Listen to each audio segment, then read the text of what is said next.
Good morning and welcome back to the channel today. Greatly appreciate you tuning in. We're on 2 Samuel still, so before we begin, as always, our prayer.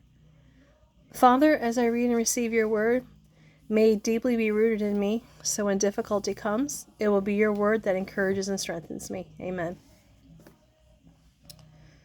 Chapter 9. David's kindness in Mephibosheth? Mephibosheth? Okay. One day David began wondering if anyone in Saul's family was still alive, for he had promised Jonathan that he would show kindness to them. He summoned a man named Ziba, who had been one of Saul's servants. "Are you Ziba?" the king asked. "Yes, sir, I am," Ziba replied. The king then asked, "Is anyone still alive from Saul's family?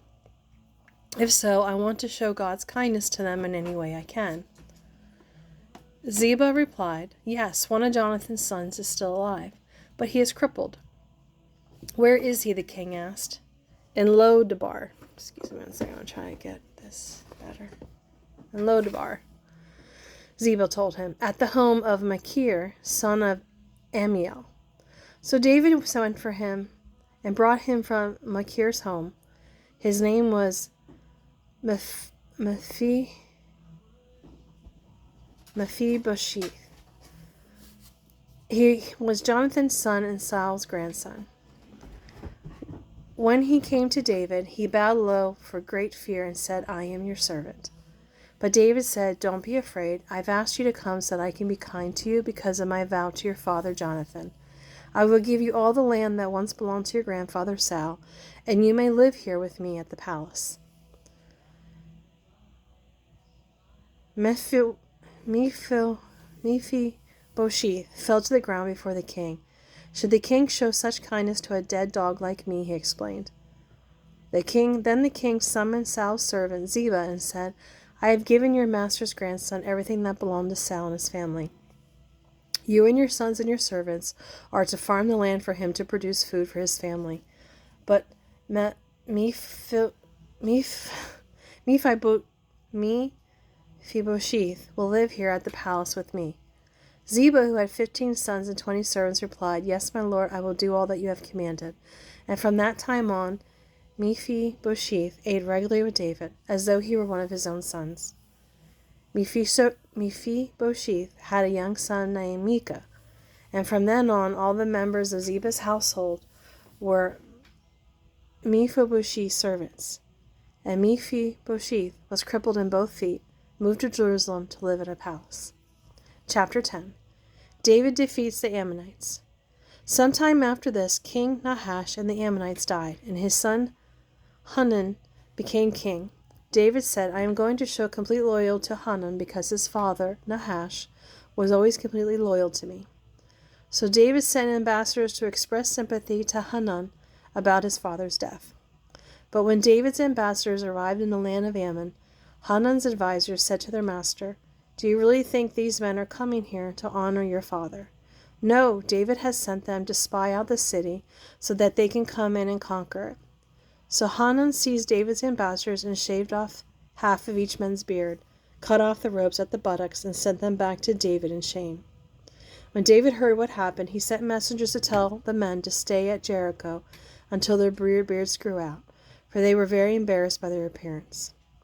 Now the people of Ammon realized how seriously they had angered David, so they hired 20,000 Aramean mercenaries from the lands of Beth-Rob and Zobah, 1,000 from the king of Maacah, and 12,000 from the land of Tob. When David heard about this, he sent Joab and the entire Israelite army to fight them. The Ammonite troops drew up their battle lines at the entrance of the city gate, while the Arameans and from Zobah and Rehob and from the men from Tob and Maacah positioned themselves to fight in the open fields. When Joab saw that he would have to fight on two fronts, he chose the best troops in his army. He placed them under his personal command and led them out to fight the Arameans in the fields. He left the rest of the army under the command of his brother Abishai, who was to attack the Ammonites. "If the Arameans are too strong for me, then come over and help me," Joab told his brother. And if the Ammonites are too strong for you, I will come and help you.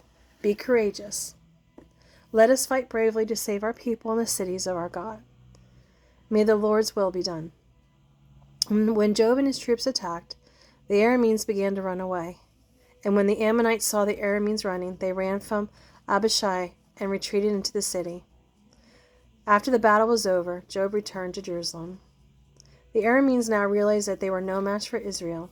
So when they regrouped, they were joined by additional Aramean troops, summoned by Hadadezer from the other side of the Euphrates River. These troops arrived at Helam under the command of Shobach, the commander of all Hadadezer's forces. When David heard what was happening, he mobilized all Israel, crossed the Jordan River, and led the army to Helam. The Arameans positioned themselves there in battle formation and then attacked David. But again, the Arameans fled from the Israelites. This time, David's forces killed 700 charioteers and 40,000 horsemen, including Shobach, the commander of their army. When Hadadezer and his Aramean allies realized they had been defeated by Israel, they surrendered to them and became their subjects.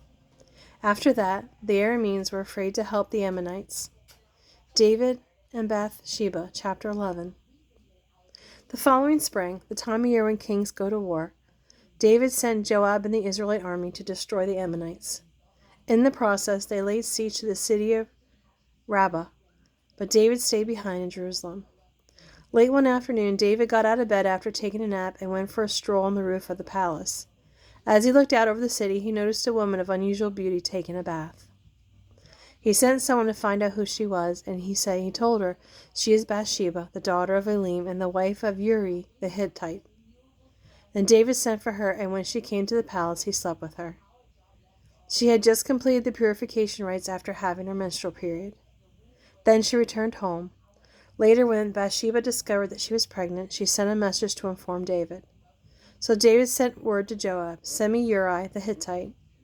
When Uriah arrived, David asked him how Joab and the army were getting along and how the war was progressing. Then he told Uriah, "Go on home and relax." David even sent a gift to Uriah after he had left the palace. But Uriah wouldn't go home. He stayed that night at the palace entrance with some of the king's other servants. When David heard that Uriah had done, he summoned him and asked, "What's the matter with you? Why didn't you go home last night after being away for so long?" Uriah replied, "The ark and the armies of Israel and Judah are living in tents, and Joab and his officers are camping in the open fields. How could I go home to the wine and dine and sleep with my wife? I swear that I will never be guilty of acting like that." "Well, stay here tonight," David told him, "and tomorrow you may return to the army." So Uriah stayed in Jerusalem that day and the next. Then David invited him to dinner and got him drunk. But even then he couldn't get Uriah to go home to his wife. Again he slept at the palace entrance. David arranges for Uriah's death. So the next morning David wrote a letter to Joab and gave it to Uriah to deliver. The letter instructed Joab, "Station Uriah on the front lines where the battle is fiercest, then pull back so that he will be killed." So Joab assigned Uriah to a spot close to the city wall where he knew the army's strongest men were fighting, and Uriah was killed along with several other Israelite soldiers. When Joab sent a battle report to David, he told his messenger, "Report all the news of the battles to the king," but he might get angry and ask, "Why did the troops get so close to the city? Didn't they know there would be shooting from the walls? Wasn't Gideon's son Abimelech killed at Thebez by a woman who threw a millstone down on him? Then tell him Uriah the Hittite was killed too." So the messenger went to Jerusalem and gave a complete report to David. "The enemy came out against us," he said, "and as we chased them back to the city gates, the archers on the wall shot arrows at us. Some of our men were killed, including Uriah the Hittite." "Well, tell Joab not to be discouraged," David said. "The sword kills one as well as another.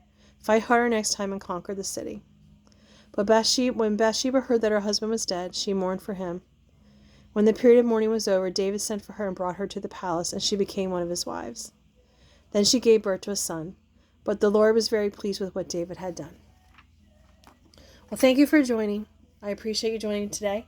We'll continue with 2 Samuel tomorrow. I hope you have a great day and a blessed day, and I'll see you tomorrow. Bye.